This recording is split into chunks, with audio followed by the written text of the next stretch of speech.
gbogbo yín mi mọ̀ bóyá rántí bàbá yìí Sheikh Afa Imam di Tolomi instead of di Tolomi tó ní Bible ti sọ nípa Ànábì Muhammad tó sọ wípé ká lọ wo ìwé Joshua bí wọ́n ti dárúkọ Ahmad ibi tí ìwé Joshua sọ wípé ẹnu ààlà that's a demarcation ẹnu ààlà ìlú ìsí ìlú ní ìlú Ahmad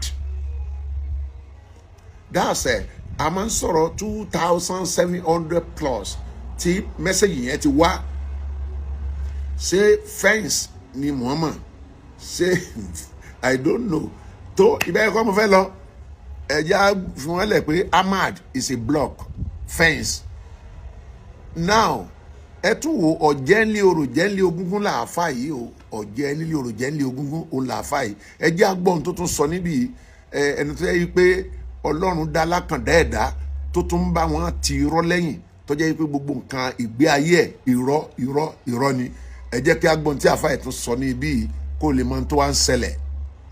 Ìdóde bá ti ṣe gbogbo program báyìí ìfálẹ̀ rẹ̀ máa dákọ̀ ẹ̀ máa kí fáńbẹ̀ kí ìfálẹ̀sì funfun Ifá ni ẹ̀sìn funfun ó sì sọ̀pọ́ọ̀tì Ànẹ́bì Ifá àtànẹ́bì ọ̀kan náà làwọn méjèèjì kí nìdí ẹ mọ̀ yí pé Ifá gẹ́gẹ́ ló kọ́kọ́ ṣàlàyé Ànẹ́bì kó tó dé Ànẹ́bì ń bọ̀ wá Ọ̀rúnmìlà ló kọ́ ṣàlàyé Ànẹ́bì òun Ànẹ́bì náà wá dé Ànẹ́bì náà wá sọ yí pé Ifá ń bẹ o Ifá àwọn Ànẹ́bì pè ní Ṣẹ̀tíù ni wọ́n ń pè lédè Lárúbáwá ní ti àbáfá ni àmọ́ èyí ní dá lẹ́sẹ̀ lé yà o ọ̀rọ̀ ń bẹ lórí Ṣẹ̀tíù yẹn o àwọn ní ẹ̀yìn fẹ́ ẹja gbàgbé ọ̀rọ̀ ń bẹ lórí yà ọ̀rọ̀ ń bẹ lórí yà o Ànẹ́bì àti ọ̀rọ̀ ń bẹ lórí yà o ẹ máa gbọ́n bẹ́ẹ̀ mọ̀ fẹ́ dánú ẹ̀ ọ̀rọ̀ ń bẹ lórí yà Ànẹ́bì àti Ifá ọ̀rẹ́ ni wọ́n Ànẹ́bì àti Ifá so àfa àtọ́bá wa sọ yí pé òun ka Kùránì o òun dáná bímọ o tọ́ba ní o.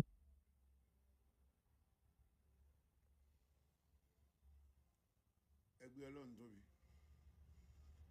Allahu alákòóbá ibà máa jẹ pé oh my God ẹ̀yin èyí ẹ dákun ẹ mọ́ bá mi ṣe àfidìrì Ànábì àti Ifá nǹkan kan náà ni wọ́n bàbá yìí ló sọ níbi tí Jésù sọ́nù wo Jòhánù pé olùtùnú mìíràn ń bọ̀ tó ní Muhammad ló ń ròyìn àṣé Ifá ló tún ròyìn Ànábì gbogbo yín ẹ̀ ní ṣe àwọn oríire bẹ́ẹ̀ ṣe wà ẹ́ bẹ́ẹ̀ ṣe ń dì sí fún àwọn èèyàn tẹ́ ń bá yé àwọn èèyàn jẹ́ ẹ̀ ní ṣe àwọn oríire èmi pẹ̀lú yín mi ò bá tẹ̀mí bá bọ́ lẹ́nu mi ṣá ni mo lè dákẹ́ láì jẹ́ bẹ́ẹ̀ ẹ̀ dáràn mọ́ràn ẹ̀ kẹran mẹ́ran ẹ̀ ti rí àfa yẹn ẹ̀ ti rí séèkì yẹn òpùrọ̀ ayé àti ọ̀run gbogbo ìgbé ayé wọn látòrí àálà Muhammad àti Jùbírì wọn òpùrọ̀ ni wọ́n.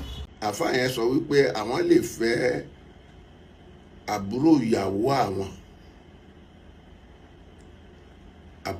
àwọn lè fẹ́ mo wá rí post kìíní àfa yẹn wá ní àwọn mùsùlùmí ló ń bá wí kí ló kẹ̀yìn níbẹ̀ ǹjẹ́ mọ́ mí ní social media ẹni tó bá ti fi sí orí social media òun fún gbogbo society ní message every society mùsùlùmí nìkan kọ́ ló wà ní society yẹn tó ń pass message sí eégún tó ti jáde ó kò láì wò ọ̀rọ̀ tẹ́ bá ti sọ tó bọ́ sí Facebook anybody lè repost yẹ níbi tí làákà èyí kò tí ẹ̀ sọ ọpọlọ múlẹ̀ tí ẹ ti fẹ́ ni orí tẹ́ ti fi gbálẹ̀ tí gbogbo ọpọlọ ti mẹ̀ papọ̀ inú gan tá a tún lẹ́yìn tún máa ń ronú díẹ̀ inú gan tún ti jàn ẹjẹ́ gbọ́n tí a tún sọ lórí lámbà ń bí ẹ wo ẹjẹ́ sáyé mọ̀ fọ́rọ̀ wọn ṣe gbádùn ọjọ́ ìjà wo tí ìdè ó sì ń bọ̀ lọ́nà ni. ọmọ ayé àti sọ́mọ̀ keje àti tẹ́lẹ̀ keje àti tọ́lẹ̀ keje àti gbogbo tọ́lọ̀ bẹ́ẹ̀ keje mo búra pẹ̀lú tó ní fara sọ́dọ̀ lọ àtẹ́lẹ̀wọ̀ mi láì lọ́ra. ọ̀dàmọ́lá ayé ọ̀sẹ̀ ni wọ́n ti lọ́wọ́ ọ̀gá ìgbà yìí bí mo ti gbé dání o. ẹ̀ka ọlọ́run ẹ̀dá kan bí mo ti gbọ́. ẹni mùsùlùmí ti dàrú ọ̀dọ̀ wa ni a ti máa rí àwọn bí àwọn kan san wèrè díẹ̀díẹ̀ àwọn wèrè kan tí ò ní jẹ́ wèrè gidi tán. Ọlọ́run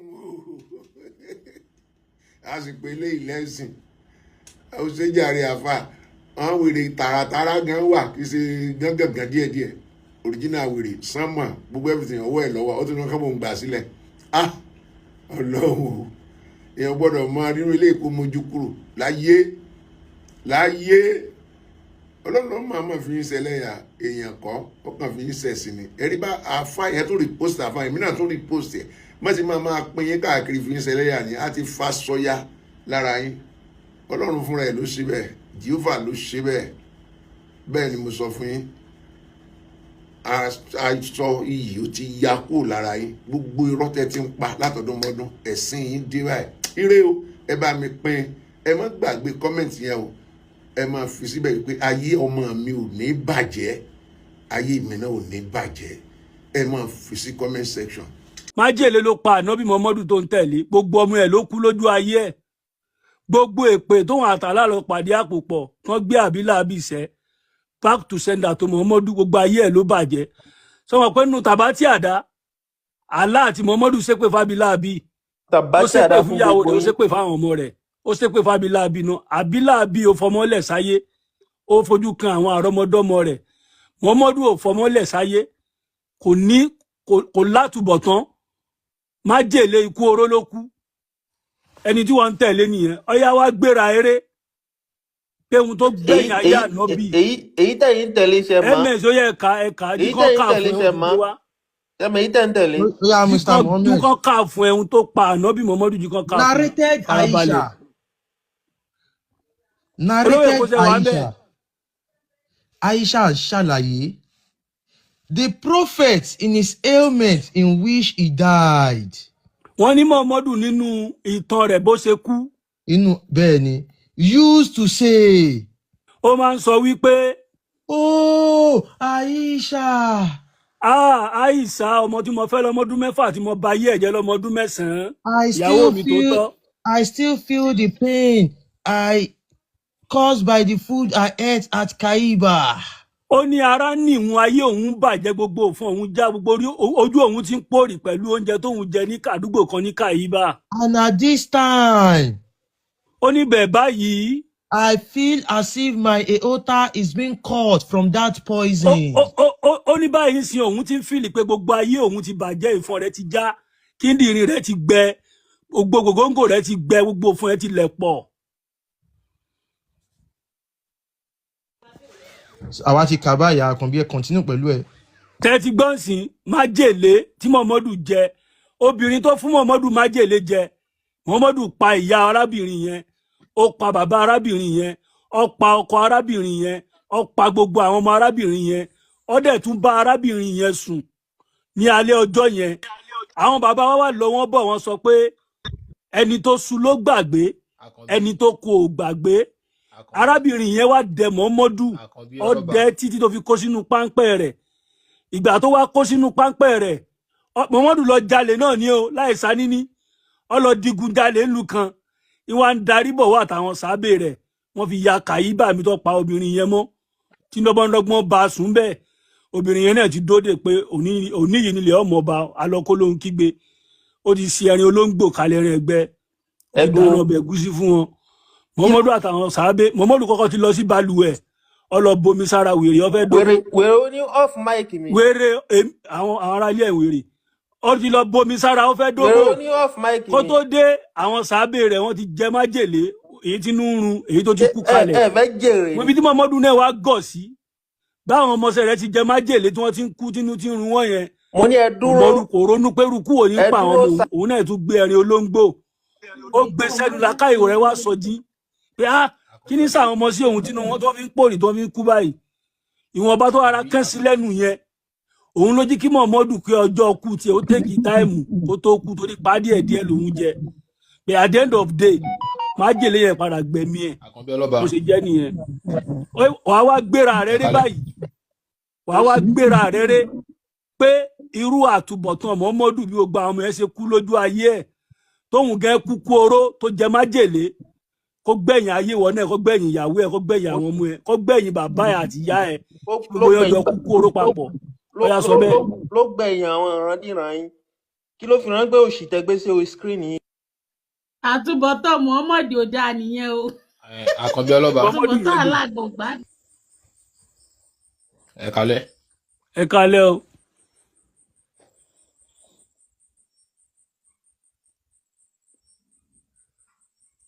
À ń gbọ́ yín. Àkànbí ṣé wàá Yes pẹ̀lú sir. iṣẹ́ ń gbọ́. Ẹ kalẹ̀ bá ní gbogbo ẹ̀. A dúpẹ́ f'Olúwa. Ọlọ́run máa jú wa ṣe. Àṣẹ o. Ọlọ́run ní dàgbàrú mọ́ wa lọ́wọ́. Àṣẹ wà.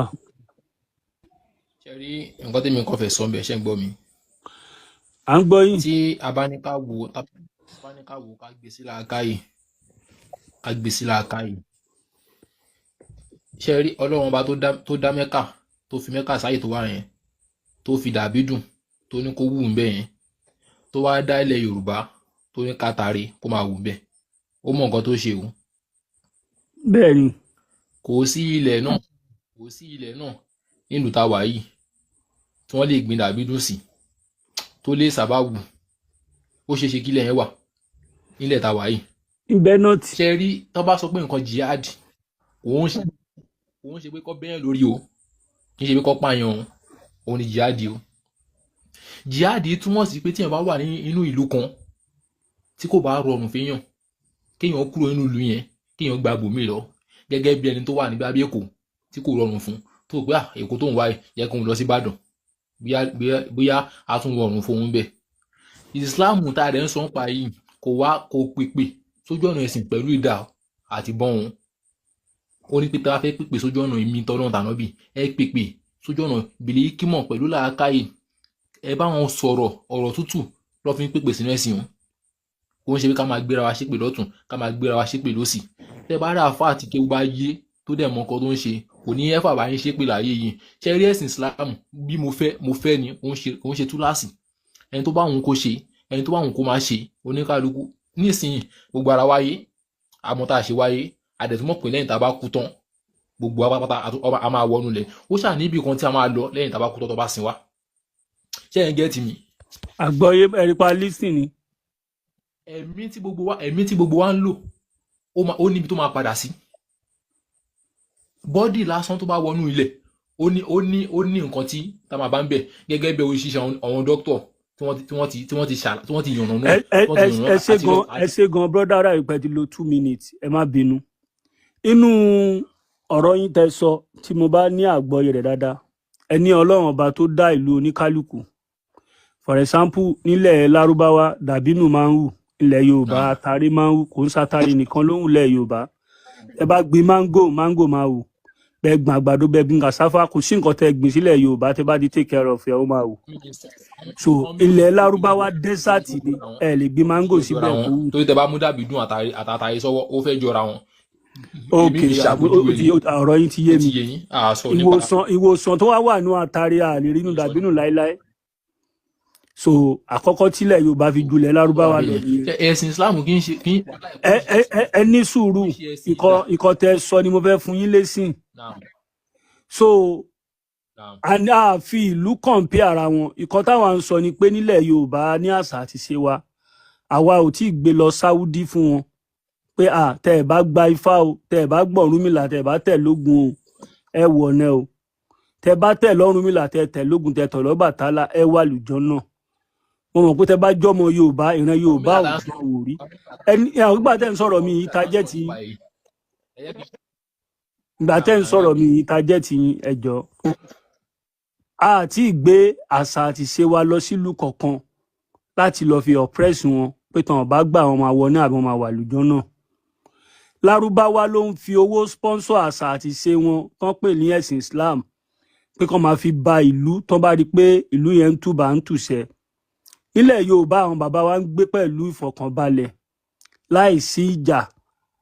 Eléégún sọdún wọ́n jọ pawọ́pọ̀ ṣe ni Ọlọ́bàtálá ń ṣe tiẹ̀ wọ́n jọ ṣe ni ìgbà yẹ wọ́n jọ pawọ́pọ̀ kó èrè oko ni wọ́n jọ pawọ́pọ̀ dáko ni.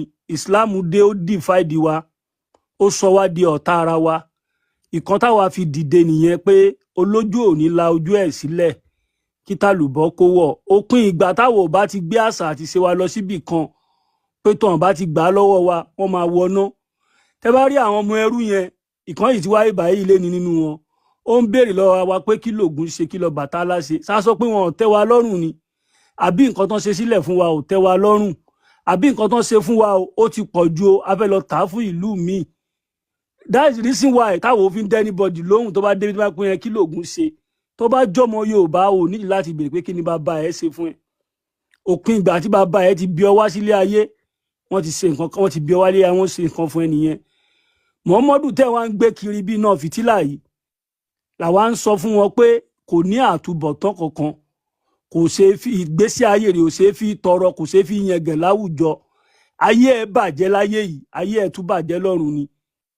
Ọ̀rọ̀ Muhammadu dàbí ejò tó kọjá lórí àpáta tí ò nípa, ó ṣòfò ayé, ó ṣòfò ọ̀run. Àwa ń challenge gbogbo àfáà tó bá lè gbéra èrè, tó bá lè gbéra èrè pé ohun tó gbẹ̀yìn ayé ànábì Muhammadu kó gbẹ̀yìn ayé òun náà. Àárí. So brother mi, a gbé àṣà àti ṣe wa lọ síbi kankan, a dẹ̀ fi ilẹ̀ wa proud pé ilẹ̀ wa dájú ilẹ̀ kan lọ. Ẹ dẹ̀ sọ̀rọ̀ nípa pé ta bá kú ibo là ń lọ, kò síbi kankan tá à ń lọ, ilé ayé yà tún wá ni. Kan tó bí bàbá Muhammadu ilé ayé tí ẹ̀ stis, ilé ayé ò parẹ́. Èèyàn tó bá kú, nǹkan tẹ́ bá ṣe, ó possible kẹ́lòmíì rẹ pé nǹkan tó bá ṣe ilé ayé yìí náà ló ti máa gbẹ̀san ẹ̀. Ẹlòmíì tó bá dẹ̀ kú tó bá padà wáyé ló máa tó kú ẹ̀san ẹ̀. Kò sí àlùjọ́nà kankan bí kankan, kò sí iná kankan níbi kankan. Ẹ má jẹ́ ojú ọmọ akàn yẹn rú yìí, ẹ jọ̀ọ́. So kò sí iná kankan bí kankan, kò sí àlùjọ́nà kankan níbi kankan, bó ṣe rí nìyẹn. Ẹ lè gbóhùn sókè báyìí. Ọ̀rọ̀ tí mo fẹ́ sọ pọ̀ torí mi fi bẹ́ẹ̀ nínú lórí fóònù. Èṣù tá à ń sọ̀rọ̀ nípa àti àwọn Ọ̀rúnmìlà tá à ń sọ yìí, ṣé ń gbọ́ mi? Pẹ̀lú tábà ní ká sọ̀rọ̀ láti ìpìlẹ̀, ayé kọ̀ọ̀kan, ayé tó ń jẹ́ ayé yìí kò ṣe nǹkan tó wọ́n exist fún ara rẹ̀, nǹkan kan ló ṣe sábàbí tí táyé fi ń exist. Táyé fi ń jáyé. Ọ̀rọ̀ yóò fàjà, táyé fi ń jáyé. Ṣó ti yé yín? Gbogbo wa akànlájú, a rí pé wọ́n bí wa sáyé. Bákan ṣáà ní ayé ṣe ń jáyé láyé àwọn bàbá wa. Kódà ẹ̀yà ká sọ̀rọ̀ nípa àwọn Christianity yẹn kọ́. Ẹnì jí ká dó lórí Islam báyé ṣe ń jáyé yẹn ẹ̀ láì ti wà. Tí ayé ṣe ń jáyé, ó yá Ifá tá à ń sọ nípa èyí, ṣebí Ọ̀rúnmìlà là ń sọ nípa ẹ̀. Báwo ni ẹ sísítẹ̀ Ọ̀rúnmìlà tó máa ń sọ pé tí babaláwo bá jí, babaláwo á yin Ifá. Brother mi ẹ ní sùúrù odò. Hold on, ẹ má bínú. Ṣẹ́rí listing sọ̀rọ̀ tèmi sọ o, èmi dẹ̀ listing ẹ pé gbogbo ọ̀rọ̀ tẹ́ sọ ni mo fún yín lésìn. Ní ilẹ̀ Yorùbá, àwọn mùsùlùmí àwọn ọmọ ẹrú yìí, ọ̀n ṣẹ̀ máa sọ, ẹlòmíì lè sin program kan máa pé yẹn, kí l'Ọ̀rúnmìlà gbélé ayé ṣe, kí ni Ṣàngó gbélé ayé ṣe. One thing dábẹ́ kó yé yín ni pé fún ẹni tó bá lè ronú nínú yín, Ọ̀rúnmìlà gbogbo àwọn tẹ́ ń dárúkọ yìí, kò sí any one of them ká ti gbé lọ sílùú kan rí pé tó o bá gbà fún Ògún o wàá wọná, tó bá gbà fún wàá wà lùjọ náà. Mo fẹ́ kẹ́ di point yẹn mú. Nobody, no babaláwo, no oníṣẹ̀ṣe nílẹ̀ Yorùbá tó jẹ́ ìlú fún gbogbo wa, tó jẹ́ ilẹ̀ abínibí fún every one of us wa. Ẹ lè bá babaláwo kan pàdé kó máa wàásù fún yín pé tẹ́ ẹ bá gbọ́ Ọ̀rúnmìlà gbọ́ ẹ máa wọná, tẹ́ ẹ bá gbọ́ Ọ̀rúnmìlà gbọ́ ẹ máa wà, àti bá gbàgbọ́ ẹ máa wà lùjọ náà. Kò sí babaláwo ọ̀hún. Ìfipámúni, ọ̀rọ̀ àsọjù ló ń gbé ọ̀pọ̀lọpọ̀ babaláwo míì jáde lé ni pé igi gogoro má gún mi lójú, àtòkèrè là á ti ń kọ̀. Àtà àṣà àti ṣe wá gẹ́gẹ́ bí Saudi Arabia ṣe ń ta ẹ̀sìn Ìsìláàmù káàkiri àgbáyé. Ẹ understand? So ẹ má tá bá ń sọ̀rọ̀ ń bí, ẹ má máa go back to traditional wa. Tẹ́ bá jọmọ Yorùbá, this is our tradition. We are not sell it for anybody. And we are not used to threaten anybody. Pé tẹ́ bá ṣe o ẹ máa wọná o, tẹ́ bá ṣe o ẹ máa wà lùjọ náà o. It's just our culture. Tó bá tún wù yín lẹ lè practice ẹ̀. Tó bá wù yín ẹ lè má practice ẹ̀, wọn ìfipá mú ni ò sínú ẹ̀. Gbogbo wa tá ń sọ̀rọ̀ ń bí lé níyì náà, ó lójú ẹni tí wọ́n bí ní ìbí Yorùbá nínú wa. Ìbí ẹ̀sìn náà fi bí wa. Tá a bọ́ fá, tá a bọ́ Ṣàngó, tá a ṣe anything nípa àwọn kò affect wa, kò hàn sí anything fún wa. Islam náà fi threaten àgbáyé, Christian náà fi threaten gbogbo ìlú, làwa fi dìde pé tẹnitẹni tàkísà ní tàtàn. Kí ni Islam yìí gan contribute sílé ayé wa? Kí ni ìwúlò ẹ̀sìn yìí? A ti rí kà nínú àwọn ìwé yín, ẹni tó bá fi Islam lẹ́ẹ̀kan pa sẹ́gbẹ́ òkùnkùn, sẹ́gbẹ́ apààyàn ni. So ibi tá à ń lọ nìyẹn. kò sí ẹ lè rí yẹn nínú Kùránì pé tó bá ṣé mọ̀ pé láyé ọjọ́ òun ló ti ń jagun, ṣé láyé tá a wà nísìnyí ṣé kò sógun? Kí ni ẹ sọ ṣé fún kò ẹni tó bá sógun? fi káwá Islam fi nínú tẹ̀sìn Islam? kákan fi ẹ̀sìn ká fi tẹ̀sìn ká fi Kí tiẹ̀ ni sílẹ̀. ẹ̀san Ó yá, tó wà ṣé fún ẹni tó ìjà bá fi Islam Iraq lẹ̀? àti ṣé ìjà ẹ̀sìn nìyẹn náà? Kí ni ẹni tó bá fi Islam lẹ̀, kí ni Islam nìkan ṣe fún? Kí làlá nìkan ṣe fún? Islam ní kọ́ ṣe ohun ló ṣe ohun ló kúrò bẹ̀. Ṣẹ́kéwú Ọlọ́run sọ pé sàfàrí, ẹni tí mo bá ṣì lọ́nà ṣe mọ kéwú, ẹni tí mo bá ṣì lọ́nà ṣe di tọpinpin Kùránì. kò sẹ́ni kan Kí ni sẹ̀ríà Lórí lọ, kí Kùránì tí ló mò ń sọ kà nípa ẹni tó lójoojúmọ́. bá fi Islam lẹ̀? láyé ìjọ ohun gbogbo dẹ́yìn sọ yìí ayé òun ogun ni ayé ìgbà táyé sì dúdú ni Ok, gbogbo yìí. Islam ayé jọ́hun kọ́lẹ̀ ń ṣe ń sin àbí? Ojú sì dúdú ni Kùránì gbogbo ayé yìí. jọ́hun, Kùránì ayé jọ́hun náà kẹ́ ń ká ń ṣe. ẹ wo nǹkan tẹ́ ẹ túlẹ̀ nǹkan yẹn tẹ́ ẹ sọ pé ànábì ó lọ sí yàrá Aisha ó ń pariwo ń gbóhùn ṣe kíní kan òun jẹ pọ́ìsìn kan ikọ́ púpọ̀ ní òun nítorí pé Sẹ́yìn ti kọ́ tí àfà ẹni sùúrù, ṣe ní ẹ̀rí fún ẹni tó bá fi Islam lẹ̀ kó máa lọ nírọ̀wọ́ rẹ̀ sẹ̀? ṣé àwọn tó ń fi Islam lẹ̀ tó ń lọ ṣe Christian ṣé Àní ẹnìkan tó mú wọn ni. inú òfin Allah ohun ló ṣe ẹni sùúrù, inú òfin Allah wá sọ pé ẹni tó bá fi Òun ló Islam filẹ̀. lẹ̀ ẹdẹ́mi ẹ̀ ló gbòdò. ẹ lọ wo ẹ̀yin náà lọ wo Quran 18 verse 29. Kò tí kàn yín. Allah nínú òfin Allah, nínú Sharia law, Islamic law tí Allah fi rán ànábì Muhammadu àti Jìbìrìlù lápapọ̀, ó ní ẹni tó bá fi Islam lẹ̀ ẹdẹ́mi ẹ̀ ló gbòdò ni. sọ bẹ́ẹ̀ o Ọlọ́run A sọ bá bẹ́ẹ̀ gbé fún jáde ànábì o fún yín kọ́.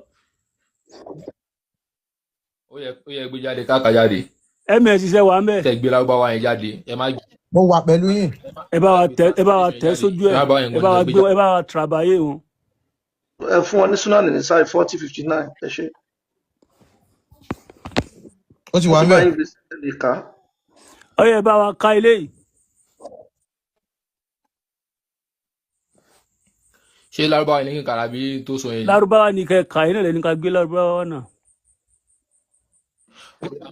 ó yá ẹ má gbé ṣe rí eléyìí tẹ gbé jáde yìí the messenger of Allah Ẹ̀ka sallallahu alaihi náà wasallam kẹ́tó ṣe àlàyé lórí ẹ̀ kọ́kọ́ kà náà, ẹ má bínú, ẹ jí múùtù kọ́mọ́dà wípé èyí ń tajẹ́ẹ̀tì. ó ní the messenger of Allah sallallahu alaihi wasallam said whoever change his religion kill him. So kí la sọ fún yín, kí la wá sọ fún yín, kí lẹ́yìn sọ sọ̀rọ̀ wa papọ̀. ṣé mọ̀ pé nǹkan tẹ gbé wá yìí kò ń ṣe Kùránì lẹ gbé wá bí àdìtì Tí ká lè tẹ fún gbé yín wá nínú Sharia law. oríṣiríṣi eléyìí dàbí ọ̀rọ̀ tí àwọn èèyàn sọ ni. Ṣé lè yóò kí sọ̀rọ̀ Muhammadu? eléyìí ọ̀rọ̀ Muhammadu kọ́ leléyìí Ṣé ó ń ṣe ọ̀rọ̀ ìwé wọn ni wọ́n Islam? pè leléyìí ẹ gbọ́ ọ̀rọ̀ wọn ni wọ́n Ṣé pè mo leléyìí nípa ọ̀rọ̀ wọn ni Islam wọ́n pè dáwọn tó ọ̀rọ̀ wọn ni pélé wọ́n pè òun lè tẹ gbé jáde. Ṣé mọ̀ nípa Islam dàwọn tó kọ́ yìí tó kọ́ Ilẹ̀- yìí? eléyìí tí wọ́n béèrè yẹn wọ́n fẹ́ kó yín pápá mọ́ra ni eléyìí tá a fi hàn yín òun ó ju eléyìí lọ ẹja sọ Al-Qur'an tí ó gbàjọ gbàgbọ́. ẹ ká sọ ṣé leléyìí ọ̀rọ̀ wọn ni wọ́n pè yìí Ẹni sùúrù, Àkànbí ẹni ọlọ́ba. sùúrù. Ṣé eléyìí kì í ṣèwé mùsùlùmí ni? Àkànbí ẹ gba Quran lọ́wọ́ wọn jẹ́ ká fún àyè Quran. àdìsí leléyìí ó ń ṣàlàyé àwọn fasis àwọn chapters ẹ náà àfa Al-Qur'an. ẹ sọ Quran tẹfẹ sọ Eléyìí ṣàlàyé- Quran tẹfẹ sọ. àlàyé leléyìí ń sọ Malam ṣe wà ń bẹ̀, nínú Malam. community àwọn mùsùlùmí ẹ ṣe sùúrù ẹjọ́. Malam ṣe wà ń bẹ̀ Malam. Yes sir.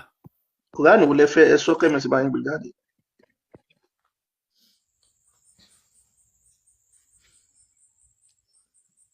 wọ́n sọ̀rọ̀ lọ ẹ gba Quran yẹn yìí náà máa fún wọn So Quran. a máa gbà àwọn tí lọ mú wa. 18 ẹgbẹ́ ìwà Quran 18 verse 29 ẹgbẹ́ jáde. 18 verse 29. Yeah. Kí làlá sọ ń bẹ̀? 6 ẹgbẹ́ wọn jáde. ẹja sí lọ́yọ̀ kọ̀ọ̀kan tí gíbárẹ́ lùgì tòkè ẹ̀ lákọ́ gbé. Quran 18 verse 29. ní ṣe pẹ̀lú ọ̀rọ̀ tá à ń sọ àfọ. ẹ kà jáde fún wa, ẹ máa kà jáde fún wa ń sìn, ẹ máa kà jáde fún wa ń sìn. Àkànbí ọlọ́ba. No, ẹ ṣe sí wa abẹ́fẹ́ ṣe sí ẹjọ́ sà, ẹ jẹ́ ká gbé jáde kí o gbà yẹn rí. Quran ni àdìsí ọ̀ya. ó yẹ ẹ̀ka. ẹ̀yin lẹ kà jáde. ẹ̀ka èyí ní ká gbé ẹ̀kọ́ jáde náà. ẹgbẹ́ Islam lẹ́kọ̀ọ́ ní kọ́ pa ẹni kọ́ lọ gbélé ìwà ó yẹ ẹ̀ka.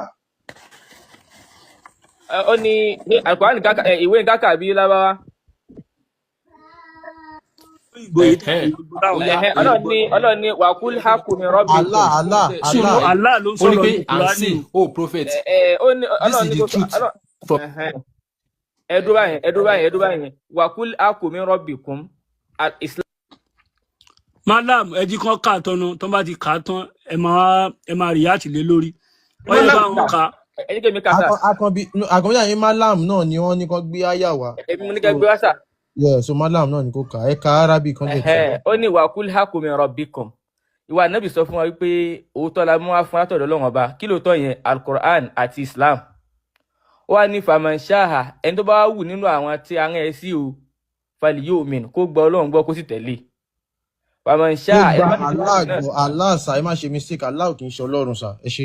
ẹ mẹ́jà lọ síbẹ̀ yẹn but kó gba Allah gbọ́ kó sì tẹ̀lé. Waman shaha, ẹni tó bá sì tún wù náà falyakfur, kó má gbà gbọ́ kó ṣe kèfèrí willingly ní tó bá wù kó ṣe. Ó ti rí bẹ́ẹ̀ nísìnyí. Inú Quran 2 verse 56 ó ní there is no compulsion in faith, kò sí túláàsì nínú ẹ̀sìn. Ẹ ti ní ìtàn rẹ̀ tún délẹ̀ náà. No, eléyìí tó fẹ́ lò fún yín nìyẹn o. Ìta ní gẹ́gẹ́ ọ ni pé ẹ̀sìn Islam ó fi wálẹ̀ ká ṣe tó bá wù wá. Bẹ́ẹ̀ sọ pé fọ́ọ̀sì gbé bóyá. kíkà kóyòkù dànù báyìí sì ní kíkà parí kò lẹ́nu. ẹ káwọ́ tún lọ. ẹ tún Kùránì tẹ́ ń tú ó ní yẹn tún inna délẹ̀ a'tadna lidh-dhalimina nara ahata bihim suradiquha. Ó ní a ti palẹ̀ mọ́ ìyà iná tí a fi jẹ àwọn kan. Ọlọ́run ìfà sí àwọn tó bá ṣe tí ò dáa. I've prepared for the wrongdoers. ọ̀rọ̀ àwọn tó bá fi ìsìlámù lẹ́lẹ̀ ń sọ bí o kò sí àwọn tó bá ṣe nǹkan tí ò dáa o. No. Aya yìí ó ń pass the different messages. Aláàkọ́tọ̀ kan tó bá ní láàmú. Aya kan fún ọ̀rọ̀ kan ni. Ẹyin kan fẹ́yàn kan ni. Ẹ tú láti bẹ̀rẹ̀ padà ẹ jọ kó lè yá àwọn tó ń wò wá. Ẹ tú láti ilẹ̀ kẹ́ tú délẹ̀ ẹ jọ. Ẹ má bínú sá, Odùfá máa ń sọ̀rọ̀ mi méjì nínú fásẹ̀ yọ̀kẹ́ yìí máa sọ̀rọ̀ méjì mẹ́ta. Kùránì jẹ́ gbé wáyìí ẹ̀tù tó ní ẹni tó bá fi ìsìlámù lẹ̀ o ẹ filẹ̀ o kó máa lọ ilé ìyá rẹ̀ lálàáfíà o. Ìbòlẹ́ ti léyìn ẹ bá wa tú láti délẹ̀ ẹ jọ. Yes sir, ìtẹ̀ sọ pé ìsìlámù nígbà tó bá sí ìsìlámù kẹ́ pa. Ẹ bá wa tú kínní yẹn má jẹ́ àròjọ. Ebó náà lẹ́ ń wò yìí, ó ti tú síbẹ̀. Ó ní pé wàkúlì hákù mi rọ́bì kún sọ fún wa wípé ẹ̀sìn Islam yìí o òun lòótọ́ o. Faman sha'a falyu'min, ẹni tó bá wù kó gbọ́ kó gbà kó tẹ̀lé. Faman sha'a falyakfur, ẹni tó bá sì tún kó mọ̀ ṣe náà. Ẹ rí i pé ó ní stop bá ń bẹ̀ ó ti dúró ń bẹ̀ yẹn.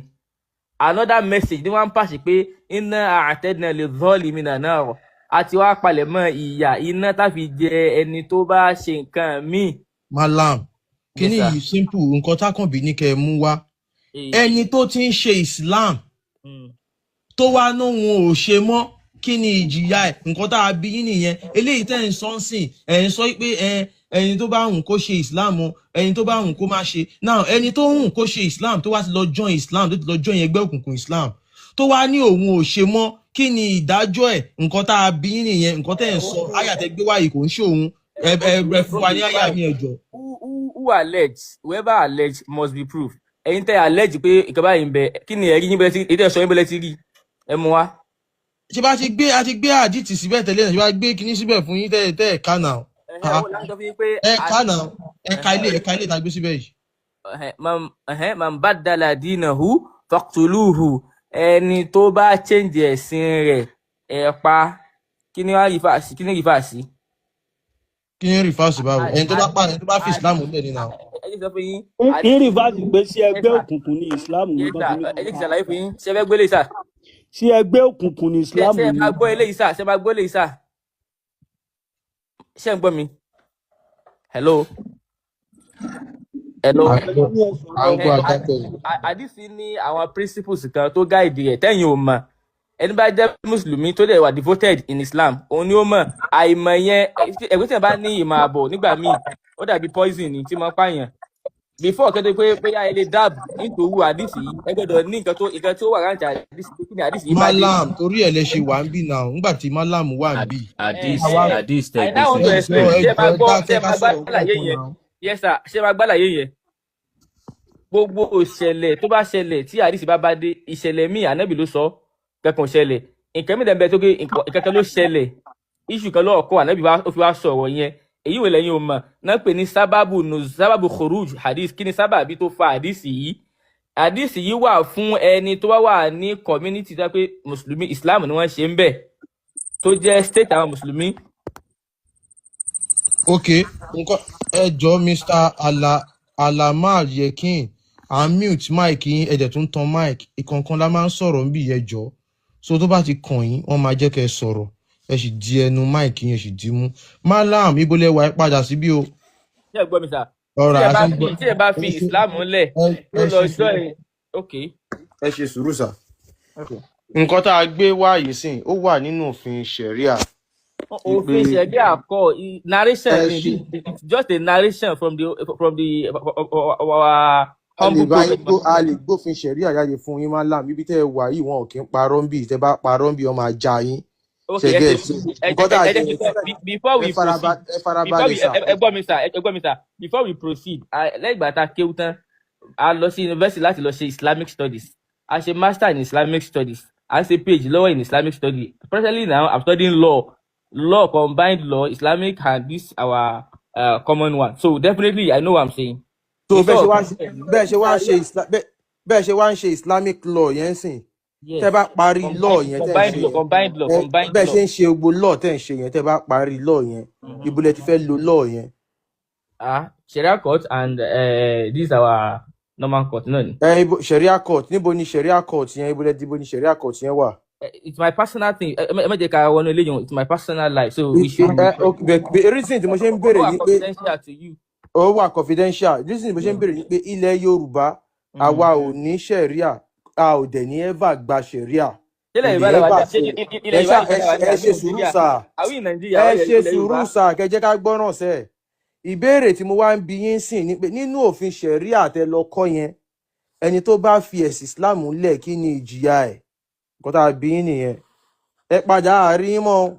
ẹni tó bá fi ẹ̀sìn Islam lẹ̀ ní Nàìjíríà tá a wà yìí. nínú òfin Sharia. nínú òfin Sharia ní ìtí àsọfin ni pé gbogbo hadith tá Ànábì bá sọ ó ní tó bá dé yẹn lẹ́gbẹ̀ẹ́. kí ló dé tó jẹ́ bí tá a bá béèrè lọ́wọ́ yín báyìí torí irọ́ tẹ fẹ́ pa ẹ fẹ́ máa fún wa ń tàn kò sí nǹkan tó kàn wá pẹ̀lú ìhà àdìtì nǹkan tó gbogbo Quran náà ó ní tàn tó bá dé náà ṣe bẹ́ẹ̀. Mr. Malam both Quran and hadith ọ̀rọ̀ ẹnu Muhammadu ni event kan ló ṣẹlẹ̀ tí Muhammadu fi sọ ọ̀rọ̀ tó sọ so nǹkan tẹ́ ń sọ yẹn ó normal àti mọ ìyẹn ń bì nǹkan táwa ń bí ni pé according to the Sharia law ẹni tó bá fi ẹ̀sìn Islam lẹ̀ kí ni ìjìyà ẹ̀ that is the question kẹ́ẹ̀dẹ̀ dá wa lóhùn straight it's simple as that èwo ni gbogbo àdìtì gbogbo Kùránì ló ní àti mọ̀ yẹn tẹ́lẹ̀ gbogbo ìtẹ́fẹ́ sọ yẹn àti mọ̀ ẹ̀tọ́ máìkì yín nínú òfin Sharia. ẹni tó lọ fi ọdún 15 years study Sharia law wọ́n wá ń bi pé kí ni Sharia sọ nípa ẹni tó bá fi Islam lẹ̀ ẹ̀ wá ń fò sókè. fò sókè báwo. ẹ sọ láwọn mi ní bàtà ń ké lódù fẹ ẹ sọ kí ni Sharia sọ ní fún ẹni tó bá fi Islam lẹ̀ Sharia lọ lẹ́sà lọ study. màá fún yín ní màá sọ ìdáyín lóhùn lísìn màá béèrè question tẹ̀lé ṣe yọ̀ǹda báyẹn. wá ìtàfin nígbà. ẹni tó bá fi Islam lẹ̀ Islam ní ká fi lẹ̀ ká fún mọ́ pé ó lè ṣẹ̀sìn yìí tó bá ti ṣe ká fi lẹ̀. ó yẹ fún wa lẹ́rìí. Ọlọ́run ní lasta alayhim. ẹ fún wa lẹ́rìí kẹ́ àgbéjáde afẹ́ kà ni. ẹni tó lọ study Sharia law ẹ wo róòfò. ẹ̀yin èèyàn wa. ẹ wà àwọn ọ̀rọ̀ tó lè wọlé. Súwátì mọ̀tọ̀ fífín ẹ lọ Súwátì mọ̀tọ̀ fífín. vaskini. nínú Sharia law lẹ máa ti fún wa nǹkan tẹ study nìyẹn nínú law of Sharia àwa ní book of Sharia lọ́wọ́ ń bí. ká lè gbé jáde fún How do you understand ẹ̀yin wá that lọ the study rẹ̀ ní primary sùúrù source the primary nínú source for sharing nínú ohun tẹ́yìn lọ study as a study in mo ti yàyàkuyà as a study in nǹkan tẹ́ lọ study yẹn Quran ẹ àti bá hadith ẹ ní ni. sùúrù ẹ bá wa gbé jáde nínú sẹ̀ríà lọ tẹ́ lọ study yẹn kí ni níbi tí sẹ̀ríà lọ ti sọ pé ẹni tó bá fi ìsìlámù lẹ̀ o ẹ fi lẹ̀ onírọ̀wọ́ rẹ̀ sẹ́ o kọ́ mọ gba ilé èyí ẹ̀ lọ o kó máa lọ jíjẹ́ bó ṣe wù kó máa jẹ̀gbà bó ṣe wù ẹ fún wa nínú sẹ̀ríà lọ tẹ́ study yẹn. Quran 83 ẹgbẹ́ jáde. Quran kọ́ là ń sọ study yẹn study tẹ́ lọ study sẹ̀ríà lọ yẹn nínú law Islamic law. ẹ ṣe sùúrù ìkẹ́kẹ́ bẹ́ẹ̀ tí kò yé yín which I need to explain this to no you now. àtàwọn béèrè lọ́wọ́ lọ́ọ̀yà Nàìjíríà lọ́ọ̀yà ní. ṣàlàyé Àkànbí ẹ jẹ́ kó tún ṣàlàyé Àkànbí ẹ ká ṣàlàyé fún yín whatever tí àlàyé tá a bá ní sharia law ní Islamic law whatever tá a bá ní the basic source tó jẹ́ primary one tí a mọ̀ refer sí as our reference òun ni Al-Quran and Ahadith. So kò sí tí ń jẹ́ sharia law kò sí tí ń jẹ́ Islamic law without hadith without Quran because kì í ṣe man made other things lẹ́yìn méjèèjì yìí man made ni. láti gbé àdìsí wa mi tí àdìsí sọ pé kán pa. ìtí mo máa ṣàlàyé fún yín sí ni pé ẹ lọ sínú the primary source tó jẹ́ títà àwọn mùsùlùmí báwọn christian náà ṣe ní titi wọn bẹ́ẹ̀ náà ṣe ní titi yín náà you should go there first tẹ́ bá ti wá lọ bẹ̀ tẹ́ bá ti rí ẹ̀rí mo ti fún yín ní ẹ̀rí mẹ́ta tí ẹ gbà mo ní ẹ lọ wo Quran 2 verse 259 I think yeah. So the way Ọlọ́run pé there is no Quran malam mo bọ̀ ẹ má bínú Àkànbí malam yes sir nǹkan tí ẹ gbé wá pé ká lọ wò yẹn tí yẹn sọ pé there is no compulsion in religion àbí ẹ farabalẹ̀ jàre nígbẹ́ kò sí ìjẹ nípa nínú ẹ̀sìn nǹkan tá a bí yín kọ́ nìyẹn nǹkan tá a bí yín ni ẹni tó ti ń ṣe ẹ̀sìn Islam tó ti join ìyẹn ẹgbẹ́ òkùnkùn Islam tó wá sọ wípé òun ò ṣe mọ́ kì í gbogbo ìtẹ́ ń sọ yẹn wípé lakum dinukum waliyadin no compulsion in religion kìíní kan wá kò ìyẹn kọ́ là ń bí yín sí. mo ti dá yín lóhùn sẹ́ẹ̀ mo ti dá yín lóhùn rẹ̀ mo ní pé ẹni tó máa ṣe Islam tó wá lóhùn ò ṣe mọ́ Islam ní Kúránì wo. inú mo sọ ok ẹ lọ wo Quran 83 verse 33 tí mo sọ fún yín ẹ lọ wo bẹ́ẹ̀. 83 ó yẹ dúró báyìí yẹ kí n bá yín gbé wá Quran 83 verse 33 nǹkan tá a fẹ́ gbọ́ nìyẹn kì í ṣe gbogbo owó tó wòró yìí 83 wọ́n tó bá yín gbé Quran yẹn dé àfa malam èèyàn tó bá jalè nínú Islam kí ni ìdájọ́ rẹ̀. ẹni tó bá jalè ó ní nisab ó ní ìwé olè wo ló jà Islam bí pé ìwé olè wo lẹ́yìn yẹn jà ṣé olè tó jà yẹn is it up to ẹni tó bá for example kó jalè ńlá ẹni tó bá jí mọ́tò gbé. ṣẹ̀ríà Islam ní ó ní kí wọ́n gé ọwọ́ ẹni náà. ibo lẹ ti rí kà. Àkànbí ẹ gbà fún wọn so wọ́n ti sọ dájọ́ yẹn ẹni tó wá fi Islam náà lẹ̀ ẹ bèrè dájọ́ ẹ àtẹni tó ṣe àgbèrè ẹ tó tẹ̀lé ọmọ yẹn ṣe. wọ́n ti gbọ́ yín ẹ kàn dáhùn báyìí. ẹni tó ṣe malam ẹni tó ṣe àgbèrè ńkọ́ àti. ẹ jẹ́ ká dáhùn tó lè yẹn ná. ẹ ti sọ ẹ ti ní wọ́n máa gé ọwọ́ ẹ àti gbọ́ so ẹni tó ṣe àgbèrè náà ńkọ́ kí ni ìdájọ́ ẹ. tí o bá sì máa rí ọ ní kí wọ́n nà lẹ́gbà. ó ti máa rí ó wá ṣàgbèrè kí ló ní kó ṣe. wọ́n ní kán lẹ̀ lóko. kọ́lẹ̀ lóko tó máa fi ṣe kí ni ẹ sọ dáadáa ṣe malam ẹjọ́. kọ́lẹ̀ lóko pa tó máa fi kú náà ni. àwa máa ń fẹ́ gbọ́ délẹ̀ tó káwa ní gbogbo òwe yẹn ń bí Àkànbí ọlọ́ba àwọn oníṣẹ́ẹ̀kì wa ńlá ìwé ṣẹ̀ríà ó wà lọ́wọ́ wọn àwa náà ní kọ́pì ẹ̀ níbà. àwa tó ń bọ̀ mọ́ jù wọn lọ. no ẹ bá àwọn níwèé yẹn lọ́wọ́ àwa náà ní lọ́wọ́ mi báyìí wọ́n máa lẹ́ ní yẹn lóko pa wọ́n máa gbẹ́ ilẹ̀ wọ́n á rí mọ́lẹ̀ a kò rí ẹnìkan ta wọ́n á lẹ́ lóko pa títí tẹ̀mí àfi bọ́ lára ẹ̀ ṣe ó kù ẹlẹ́kẹta ẹni tó fi Islam lẹ̀ ẹ bá jọ ṣe malam ẹni sùn malam ẹ má tìjú malam ẹni sùn ẹni tó fi Islam lẹ̀ kí ni ìdájọ́ ẹ má tìjú ẹ jọ ẹ bá wa sọ tọrọ. mo ti dá yín lóhùn rẹ̀ wọ́n ní ká fi ilẹ̀. ẹ mẹsẹ gbé Quran tó ní ká gbé sí jáde. mo ti bá wọn gbé jáde Quran chapter 83 verse 33 àbí. òun ni lókè ó yẹ ká. ẹ ká jáde náà ẹ ká ìbò ẹ jáde wà má ọsẹ ẹni tó bá fi Islam lẹ̀ wọ́n ní wà má ọsẹ alayhim hafizin even though they were not sent as keepers over the believers. Why they were not sent? as watchmen over them. Kí ni eléyìí ní ṣe pẹ̀lú nǹkan tá a bí yín báyìí? Ẹ jẹ́ máa gbà mí báyìí ẹ̀yin èèyàn wa. Ẹ wo nǹkan tá a bí àfà. Kí ni ìsinmi tó tẹ̀ mú wáyé? Mo ti fún yín ní 3 verses. Verses mẹ́ta ni mo fún yín. 3 verses wo? Ẹ̀yin èèyàn ẹ ṣe sọ ẹ má bínú. We have over 1,300 people tó ń gbọ́ wá ń bì. Ẹ jọ ẹ̀yin èèyàn wa. Àbí wọ́n pé ẹni tó bá fẹ̀sìn Islam múlẹ̀, wọ́n sọ pé wọ́n ní ká filẹ̀. Ok, ẹ mú àyà wá. Àbáyín alákọ̀ọ́kọ́ wọn ò tí ì ṣe Islam.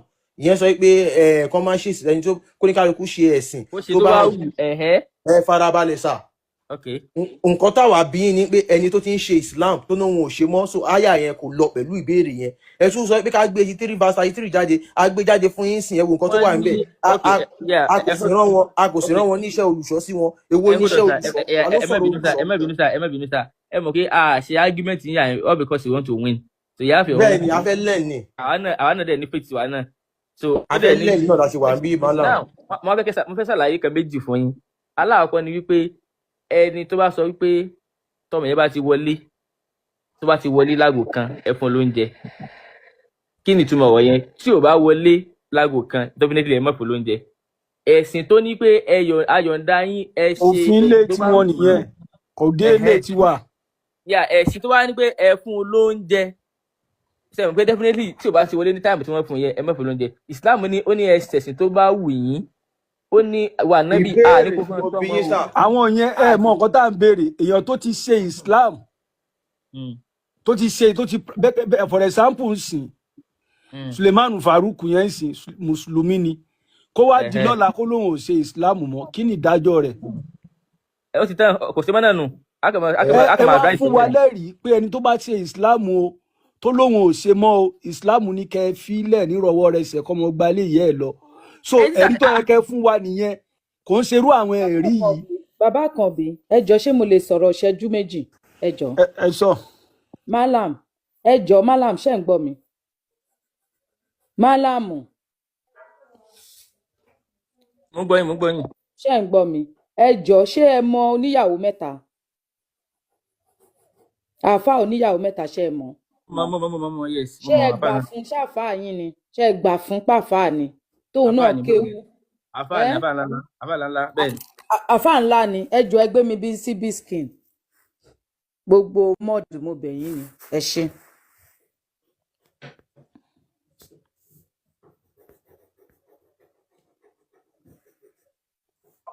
Okay, sọ́bálà ká ìmú lọ́dọ̀ òyìnbó ká sọ pé ká na obìnrin. Sọ́lọ̀ sọ pé ká na obìnrin ní Kùránì ni. Ẹ wà wọn ṣàlàyé pé ó lálàyé náà o. Tọ́lá náà bí sọ pé báyìí láṣẹ. Tó bàbá gbọ́ yé wà láti ẹ nìyẹn. Nítorí fi ń jẹ́ Mùsùlùmí ni. Sẹ̀mìínà wà àtọ́ná. Ọlọ́run wọn bá sọ ànábì sọ mo dẹ̀ sọ pé mo gbọ́ o, mo sì tẹ̀lé. Kèsè kí mo fọkọ́ lọ rò pé táwọn òyìnbó bá wá gbọ́ wò ní gbọ́ Islam. Sàbí. Àbọ̀ ń bú sàbí. Sàbí jẹ́ màláíkà. Sọ́bọ́, wọ́n sọ wípé ó ń bú sàbí.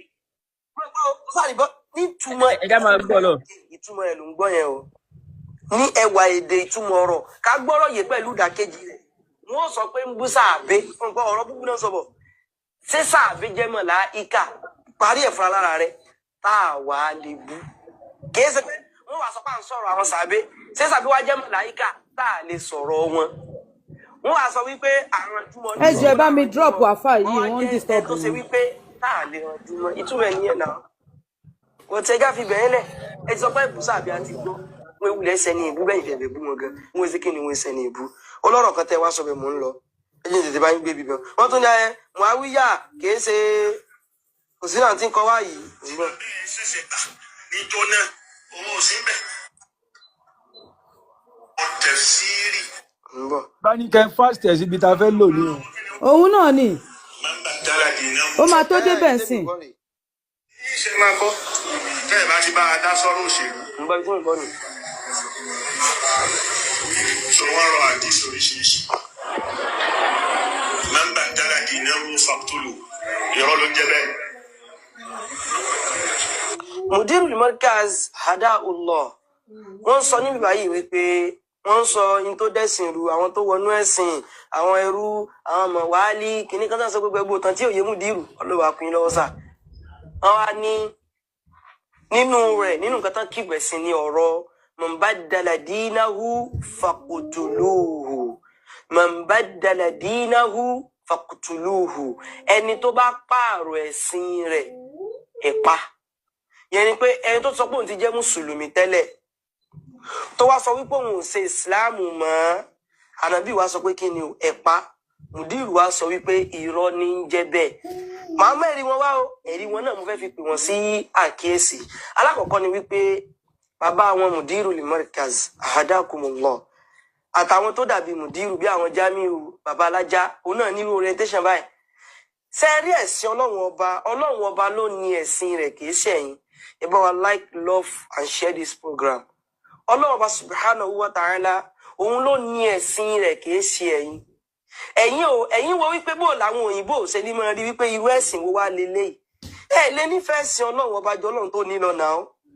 Ẹ lè nífẹ̀ẹ́ sí Ọlọ́run ọba jà nábì tó Ọlọ́run ọba fi rán lọ. Ẹ̀yin wo wípé a fẹ́ máa ṣe ẹ̀sìn yìí pé ẹ mọ̀ pé ní ìsìn báyìí tí wọ́n sọ pé kán pààyàn àwọn èèyàn ò ní nífẹ̀ẹ́ ẹ̀sìn yẹn mọ́. Nǹkan ti sọ pé kán ṣe láti ìgbà wo kán tó bí ẹ̀yin kán tó bí bàbá wọn Mùdírù Al-Markaz kán tó bí wọ ẹ̀sìn yìí ò dẹ̀ torí ẹ̀ kò mọ́ jẹ̀sìn mọ́. Ẹ̀yin wá dé lónìí pẹ̀lú ìròrí àwọn mustashirikun ìròrí àwọn tó ti kọ́wọ́ bọpọlọ yín ẹ wá fẹ́ ká yóò mọ rírì pé ẹ̀sìn pààyàn wo lẹ̀ ń gbé wá ẹ̀sìn pààyàn wo èèyàn bú ànábì ẹnìkan pa èèyàn ṣe kíní kan ẹ fẹ́ jẹ́ kẹ́sìn yóò lè bá a dá lójú àwọn òyìnbó ṣé òyìnbó lẹ́yìn sẹ́sìn ti yín fún ni ìtọ́ súnmọ́ débi tán sọ yìí rè o wípé kẹ̀sìn wọ́n wà dàbí ẹ̀sìn pààyàn kí n ti yín sẹ́yìn lẹ́lẹ́sìn ni Ọlọ́run ọba ló lẹ́sìn ó sì fi rán ànábì dẹ̀ sọ wípé ẹ tó bá pààrọ̀ ẹ̀sìn rẹ̀ kí wọ́n pa á ó sì làlàyé kò yé yín ni ẹ wá máyà Kùránì la ikraha fid-din wọn la ikraha fid-din ó lọ pẹ̀lú ẹni tí ò tí ì gba ìsìláàmù tẹ́lẹ̀ kèfèrí náà ń sọ. Ṣé gbọ́ nǹkan tí MS ó níbi tí ó máa wà ní condition ibi tí tó bá ń gbé ní. ibi tí MS fi ń dá wọn padà sí wípé ẹni tí ò ṣẹ̀sìn rárá tẹ́lẹ̀ nìyẹn òun ni àáfàá ń sọ wípé kí wọ́n lọ gbé kí MS lọ gbé súra ẹ̀ wá nìyẹn MS wọ́n á dá wọn padà sórí wípé ẹni tó ti ń ṣe ẹ̀sìn tẹ́lẹ̀ làwọn sọ tó wá lóhun ò ṣe mọ́ pípa ni àbí pípa kọ́ ẹ ti ní ẹ gbà fún oníyàwó mẹ́ta o ẹ má ṣe ń jẹ ọ̀rọ̀ yín o. Abẹ́ ìdájọ́ tó bá ń gbé ní abẹ́ ìlú tí mùsùlùmí ń darí ẹ̀ ṣùgbọ́n ẹ̀yin fẹ́ jẹ́ ayé ó mọ rírì pé ẹ̀sìn tí yóò wà moderate corporate Islam lẹ́yìn ń ṣe àwọn ò sọ pé kán pààyàn o kán lè bá náà lẹ́sùn débi pé bóun náà lè sọ pé ẹ tó bá ṣe zìnà kí wọ́n lẹ̀ ló kó pa torí pọ́pọ́lọ tí yóò wà mo rí tí Jamiu Adégúnwà sọ wípé rìsáàṣì ló kó bẹ́ẹ̀ mi débi tẹ́mi dé yóò bó ṣe sọ náà nù o torí pé tí n bá ti tẹ́nìkan bá ti sọ̀rọ̀ kan báyìí màá fẹ́ ṣe rìsáàṣì lórí ẹ̀ tí bá ti rí pé nǹkan kan ti tako làákàyè àwọn èèyàn màá fẹ́ ṣe rìsáàṣì lórí ẹ̀ làákàyè àwọn èèyàn ní fi ń ṣẹ̀sìn tiẹ̀ kèé sí ẹ̀rí subhanallah ẹni musiba wallahi musiba ńláńlá ni musibatun azima bal a'zam òun làwọn fi ń ṣẹ̀sìn ọpọlọ pé sọ́nà nu àìpẹ́ ìlú sọ o ó ní tó bá ti rí pé kíní kan ti tako làákàyè àwọn èèyàn ó lòun ló sóhun débi èjì ìyàwó Aisha làákàyè tiẹ̀ ní fi ń rò làákàyè tí ó sì mẹ́ náà ló tó wá dùn mí ẹni Aisha táìmù tó wọlé ọkọ kọ́ yìí àwa ní rárá a sì mú tiwa ẹ̀mú tiyín ẹnìkan tó wá Dr. Sharaf tó wá síyàwó láìpẹ́ yìí ó tún kò dákọ̀ ó tún wá kọ́mẹ́ǹtì lórí ẹ̀ pé ìkan tó lọ fọ́ọ̀mù ọ̀rọ̀ ẹ̀ rẹ̀ ṣé ẹ̀ka tó fẹ́ẹ̀ sí kò tún tí ì tó lọ ní ọkọ tiẹ̀ ni ó lẹ́yìn kó máa kàwé lọ́wọ́ sọ́mù bàbá tiẹ̀ ni àbí wọ́n ló bí. So ní ìsìn báyìí ẹ̀yin fọpọlọ ti yín sí ẹ̀sìn Mùdírù ní ìsìn báyìí ọpọlọ náà fi ṣéwà pé bí ní ìsìn pé àwọn èèyàn gbọ́dọ̀ gbọ́ wípé sọ pé ká pa ẹni tó bá fi ẹ̀sìn rẹ̀ lẹ̀ àwọn afẹ́ mú ẹ̀rí wá ẹ̀rọ ṣe kí ni wọ́n fẹ́ mú ẹ̀rí wá wọ́n ti